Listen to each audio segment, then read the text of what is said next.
Well, we just had a delicious chicken dinner from Famous Recipes. Really good.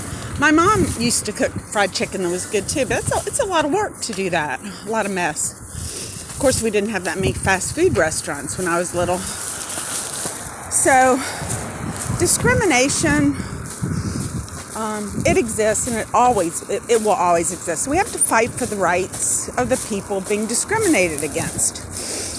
And my idea is to have an African American museum in the capital city of Virginia. I know they have one in D.C. a little bit, but to recognize the roles of the slaves and slave owners in the city of Richmond.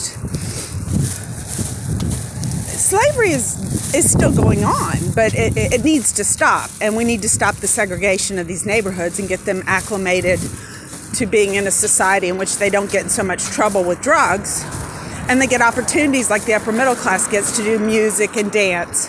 We need to create that scenario because it kind of goes against human nature. We tend to kick the dying dog, but we can't do that anymore. It's costing us way too much money.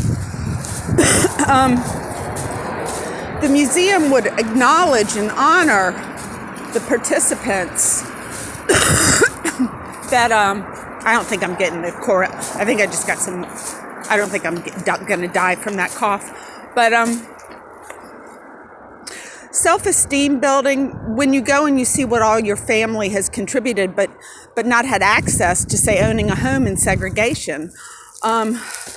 So they were set back not too long ago. You know, some of these grandparents dropped out in third grade. So it's exciting. This is an exciting time that we can do this. And I do believe Altria might sponsor it because it'll be a better city to live in if people get the education they need to plug on and do what they have to do to have a family.